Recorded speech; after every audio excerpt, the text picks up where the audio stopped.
Halo semuanya, kembali lagi di video kali ini kita bakal belajar bareng terkait soal workbook bab 6 soal kasus nomor 4.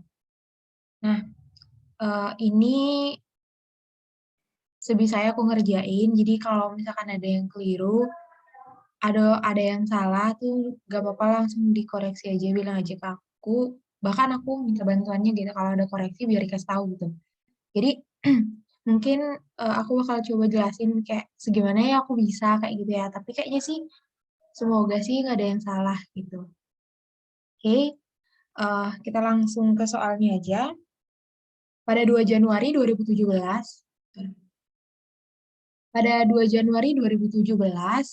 P membeli 90% outstanding common stock-nya CS secara cash dengan nilai 153.000.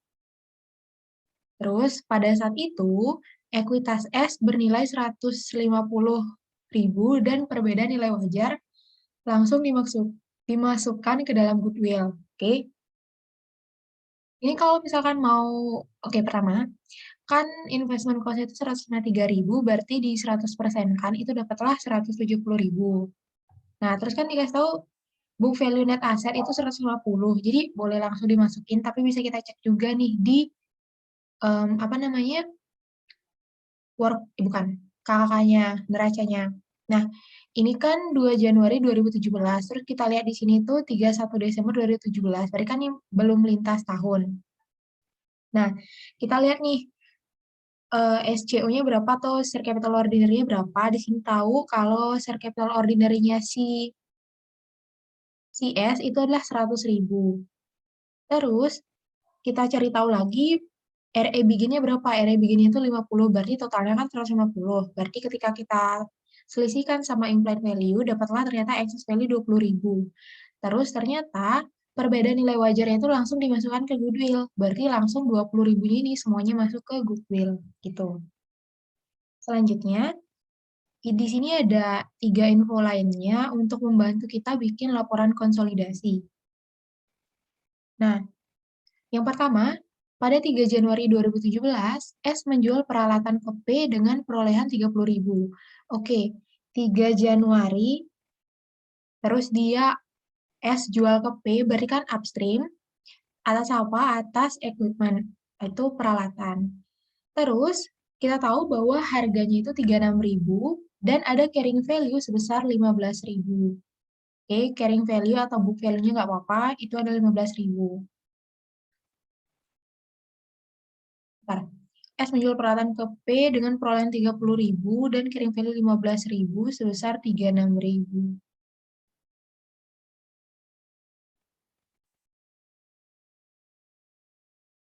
Oh, maaf, aku keliru. Jadi, em, harga jualnya itu 36.000, terus cost dari peralatan itu udah 30.000, terus carrying value-nya 15.000. Jadi kalau misalkan mau cari apa namanya akumulasi depresiasi kan tinggal cost-nya dikurangi sama carrying value-nya, dapatlah apa namanya itu akumulasi depresiasi. Jadi kan akumulasi depresiasinya 15.000 juga. Tapi langsung aja kita masukin book value atau carrying value-nya 15.000. Nah, terus kita jadinya dapat nih kalau misalkan dia dijual 36 dengan book value 15, berarti kan dapat marginnya itu 21.000. Terus keterangan lain, peralatan masih punya masa manfaat selama 3 tahun. Berarti dengan margin 21.000, berarti kan realisasi per tahun itu adalah 7.000 kan, 21 bagi 3. Selanjutnya yaitu poin B, selama 2017, S menjual persediaan ke P, berarti itu kan transaksinya upstream, atas apa? Atas inventory, yaitu harganya atau sebesar 60.000, terus termasuk margin 20.000. Pada 31 Desember 2017, 40% masih belum terjual. Berarti kan ada unreleased sebesar 40% tuh dari 20.000. Dapatlah 8.000. Selanjutnya, pada 2 Juli 2017, P membeli separuh obligasi S. P membeli separuh obligasi S. Berarti kan S yang nerbitin obligasi. Berarti ini termasuk transaksi yang upstream. Yang beredar, jadi si P atau pembeli itu belinya itu seharga 92.960. Dia itu belinya kan separuh, mana tuh? Nah, separuh itu kan berarti kan 50% kan, berarti dia beli 50%-nya. Terus nilai par S saat beredar ada 200.000, berarti parnya yang dimiliki si pembeli itu kan separuhnya dari 200.000, yaitu adalah 100.000. Dan saat pembelian masih memiliki premi sebesar 7.000. Masa jatuh tempo masih 3 tahun dan bunga dibayar setiap 1 Januari dan 1 Juli. Terus beri dia semi annually. Kupon rate itu adalah 12%. Interest expense tercatat di buku S pada saat dibeli P sebesar 11.000. Yield obligasi pada saat diterbitkan adalah 11% dan yield pada saat P membeli obligasi S adalah 15%. Oke. Beri aku aku ringkas dikit lagi. Berarti ini kan ini si S, pencatatannya si S, kalau dia 100%, berarti kan parnya itu 200.000.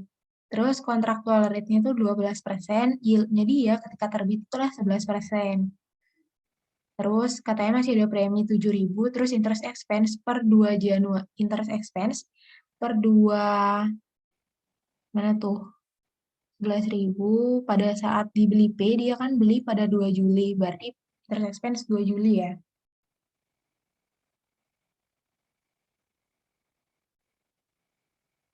Untuk komponen interest expense bisa dibeli, oke. Pada saat 2 Juli ya, 2 Juli. 2 Juli adalah 11.000. Nah, terus si P, dia itu beli di 2 Juli 2017. Dia belinya separuhnya, berarti kan parnya itu 100.000. Belinya seharga 92.960. Terus karena dia dikasih tahu nggak sih? Ya, dikasih tahu kalau masa jatuh temponya itu lagi 3 tahun, berarti kan tenornya 6. Kontraktual sama 12, sedangkan yieldnya itu adalah 15%. Selanjutnya, kita masuk ke ini tabel amortisasinya, jadi bikin masing-masing. Ini kan kayak biasa, bagian ini tuh kayak biasa, langsung ambil dari sini. Terus,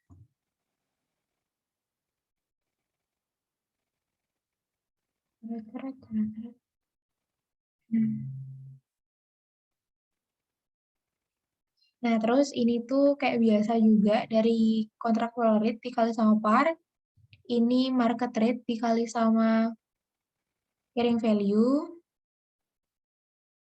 Nah, ini kan tinggal di apa namanya? Di drag aja ke bawah. Nah, tapi ketika ngedrag itu nanti hasil akhirnya itu nggak 100.000 hasil akhirnya. Tapi karena emang dia udah habis masa jatuh udah pas jatuh tempo, jadi kita samain aja nih parnya. Carrying value terakhir sama dengan parnya. Jadi nanti yang disesuaikan itu di bagian interest interest interest revenue-nya. Pokoknya di bagian interestnya itu nanti di adjust gitu. Selanjutnya, ini bagian yang dibuat sama si S, berarti kan dia bilang masih punya premi 7.000. Berarti kan dia premi itu kan yang nanti bakal diamortisasi gitu kan. Berarti parnya 200 terus masih punya premi 7.000. Berarti kan dia karena dia terbitnya premium, jadi kontraktual rate 6%, yieldnya 5,5, berarti kan dia terbitnya secara premium karena dia di atas rate pasar. Nah, berarti kan premiumnya itu eh, sifatnya itu menambah carrying value-nya gitu. Makanya 200 sama 7 itu 207.000. Terus ini kan kayak biasa, cash paid kayak biasa, interest expense juga kayak biasa, amortisasi juga kayak biasa. Nah, itu tinggal di drag aja. Jadi nanti dapatlah gitu. Nah, ini juga sama, hasil akhirnya itu nggak sama kayak parnya, tapi kita samain aja. Jadi nanti di-adjust di bagian interest expense-nya, kayak gitu. Lanjutnya, terkait sama pembagian dividen. Jadi dividen ada di bagian, apa namanya, KKK. Itu adalah ternyata yang dibayarkan 30.000, berarti induk punya 27, NCI punya 3.000. Karena dia kepemilikannya itu 90%. Selanjutnya adalah perhitungan income. Oke, perhitungan income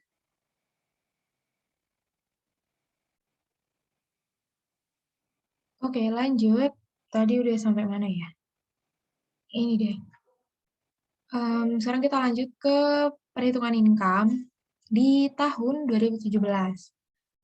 Oke, mungkin sebelum ke situ kita bahas di sini dulu. Oh ya, kayak perlu jurnal umum. Nggak, kita bahas jurnal umum dulu. Oke, jadi ini ada jurnal umum baik sisi P sama sisi S. Karena nanti dia bakal masuk ke apa namanya ini KKK yang belum lengkap. Jadi bisa dilihat di sini tuh gain on sale of equipment udah ada 21, terus apa ya nggak ada ya. Nih interest payable, terus interest receivable tuh belum masuk. Nah, oke.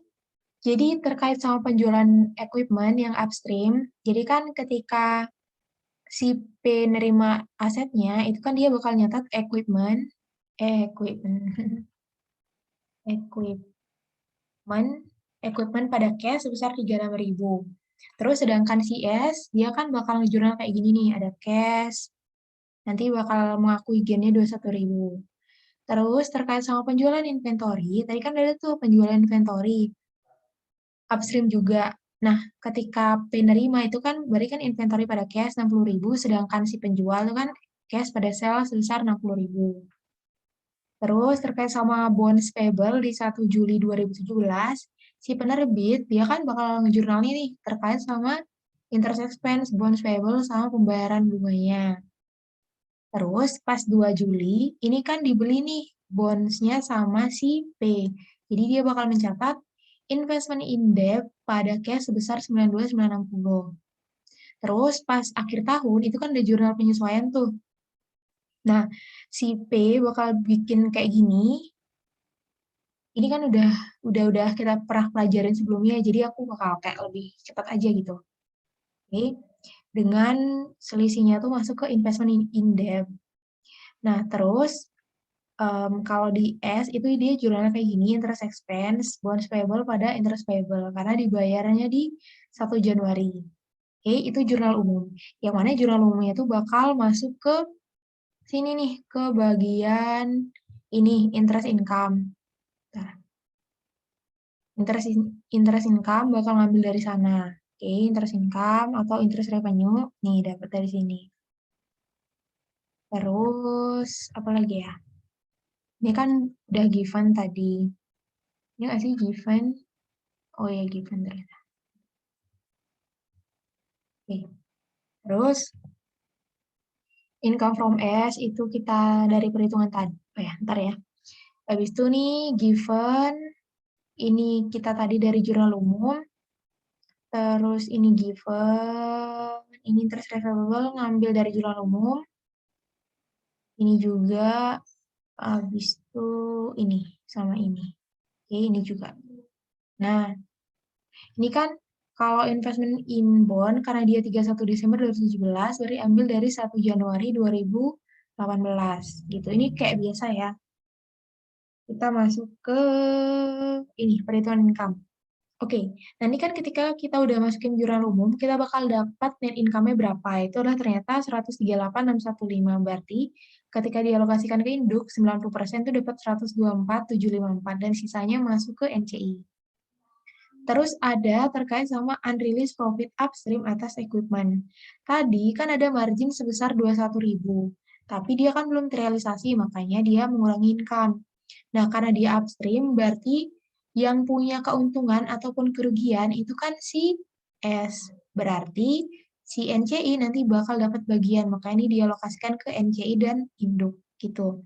Terus ada realisasi setiap tahunnya, itu kan 7.000 nih, gitu. Karena terrealisasi gain-nya, makanya dia bernilai positif yang mana itu menambah income. Terus selanjutnya ada unreleased profit upstream atas inventory. Oke, tadi kan kita tahu bahwa unreleased itu ada sebesar 8.000, berarti di sini langsung masuk minus 8.000. Gitu. Terus karena ini di tahun 2017, yang mana bonds payable-nya itu dibeli sama perusahaan induk, itu di 2017, berarti kan pada tahun 2017 dia mengakui yang namanya constructive gain atau loss atas bonds payable. Nah, kan kita udah catat, nah ini tuh, ini aja deh, ini aku langsungin soalnya tadi. Jadi, bonds payable yang diakui sama si S, ya kan, si S itu per 1 Januari 2018, itu kan senilai ini, dikali sama 50%. Sedangkan, apa sih namanya, debt investmentnya itu kan 93.000. Nah, terus, bentar ya.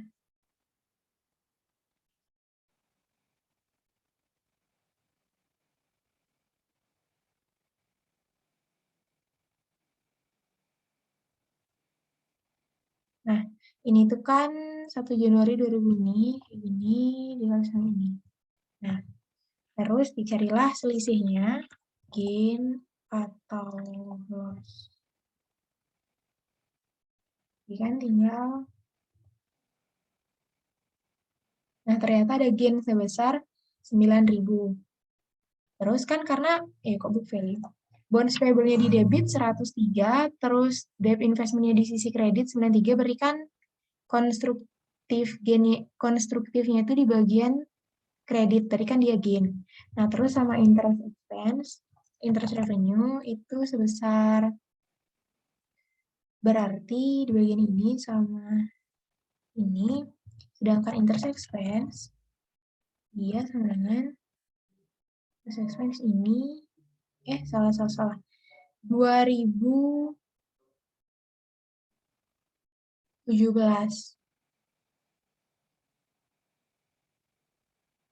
Oh, benar-benar. Ini salah. Mana tuh? Nih. Ini kan dia interest revenue kan dia belinya di 2 Juli. Berarti interest revenue-nya cuma yang dari Juli ke Januari aja. Berarti ini. Terus kalau interest expense-nya ini dikali sama 50%. Nah, carilah selisihnya. Nah. Berarti ketika kita totalkan CRB, itu adalah senilai 928 ditambah sama 120.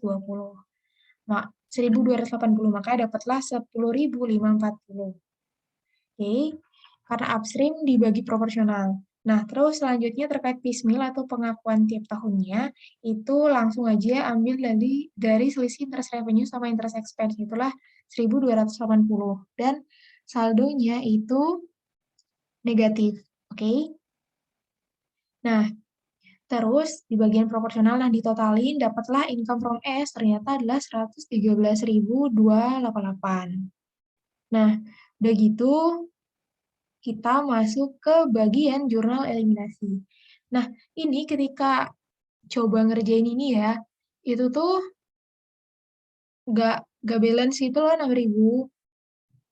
Ini antara neracanya si siapa namanya si S itu kan nggak terlalu banyak ya. Maksudnya kayak investment in S itu kan punya si P, investment in bond tuh juga si P. Jadi apalagi equity. Jadi kan itu kan nggak terlalu ngaruh di neraca awalnya si S. Jadi dengan nilai cash yang udah dikasih tahu 75.000 itu ternyata antara total aset sama total liability dan equity itu ternyata nggak balance lagi 6.000. Aku kurang tahu di mana maksudnya. Aku belum nangkap apakah aku keliru, tapi kayaknya enggak deh, semoga enggak. Mungkin emang soalnya yang kurang, tapi di sini aku dapetnya emang nggak balance 6.000 gitu. Nanti bakal ngaruh juga di bagian konsolidasinya. Nggak balance 6.000. Oke, em, langsung aja, bentar ya. Kita masuk ke jurnal eliminasi L3.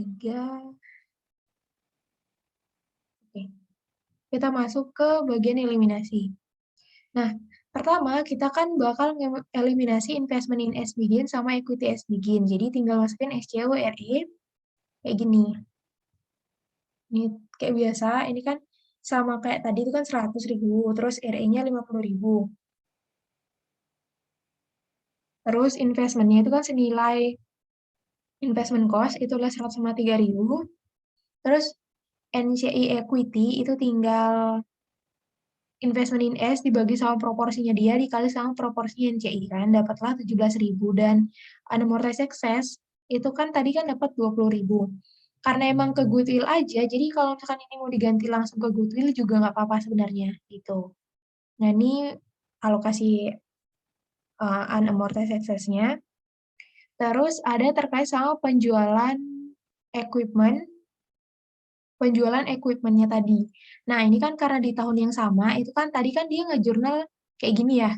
Ini jurnal umumnya, jadi pas dieliminasi kan harus dikurangin tuh, dihilangin gain-nya. Makanya dia masih pakai akun gain on sale of equipment pada equipment sebesar marginnya berapa? 21.000.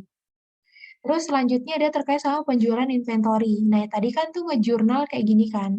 Cash pada 60.000 sama inventory pada cash 60.000. Berarti kan harus dihilangin tuh karena dia transaksi antar induk anak. Jadi tinggal dikurangin aja sales pada COGS sebesar 60.000. Oke. Terus eh ini kebalik sih harusnya urutannya ke sini dulu baru ke sini deh. Oke, ini terkait sama income from S-nya karena dia pakai equity method. Jadi kan income from S tinggal ambil ini 113.288 yang udah kita cari. Terus dividen S-nya itu untuk induk adalah 27.000 dan sisanya masuk ke investment in S di kredit. Oke. Selanjutnya adalah bagian NCI. Jadi NCI expense sudah kita cari 12.588. Terus dividennya si NCI adalah 3.000 dan sisanya masuk ke NCI equity 9.000. Terus terkait sama pengakuan, oh ke sini ya. Terus tadi kan kita udah ngejurnal terkait sama penjualan equipment-nya itu udah kita eliminasi. Nah, sekarang pengakuan bertahap, penjualan pengakuan bertahap penjualan equipment. Tadi kan kita udah cari tahu jadi 21.000 dibagi 3 kan 7.000. Berarti kita kan karena dia equipment-nya itu over value, jadi kita kurangin dia tuh. Jadi akumulasi depresiasi.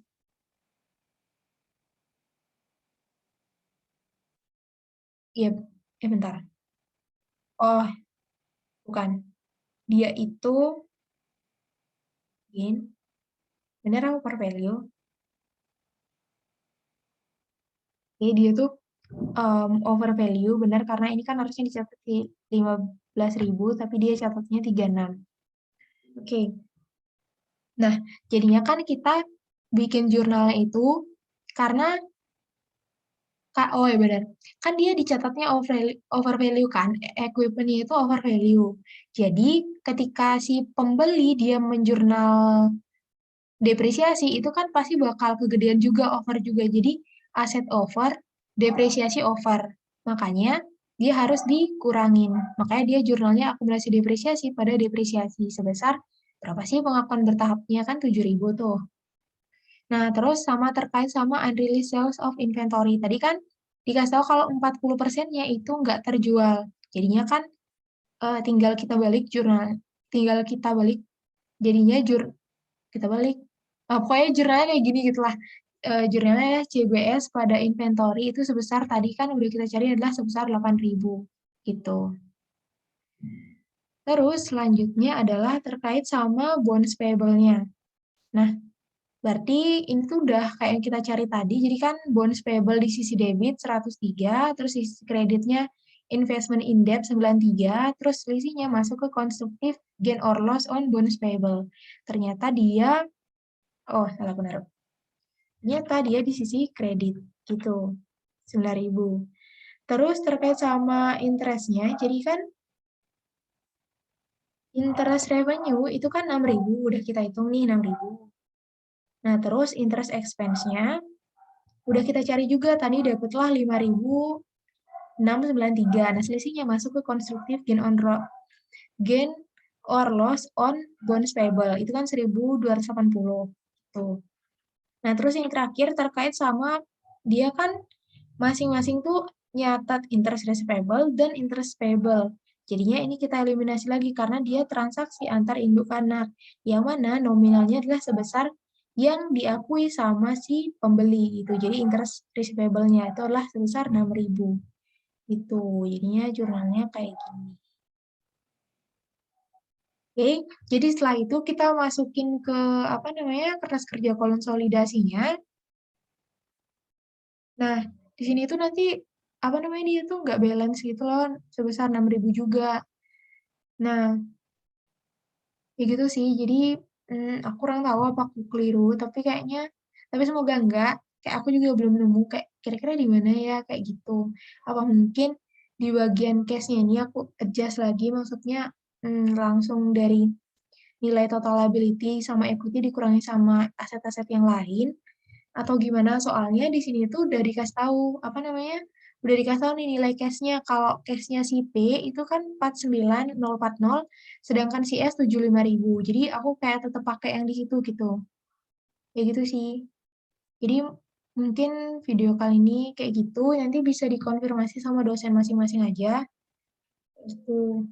Nah, makasih ya udah menyaksikan sampai akhir. Semoga video ini bermanfaat dan semoga bisa dimengerti. Semangat belajarnya, bentar lagi UAS, tapi jangan dibawa stres banget. Semangat KTTA-nya, ya semoga lancar lah tingkat tiganya gitu. Mohon maaf kalau misalkan ada salah kata, dan kalau misalkan ada kekeliruan, bisa langsung konfirmasi dan kasih tahu aku juga gitu. Oke. Oke, mungkin itu aja, aku tutup ya. Makasih.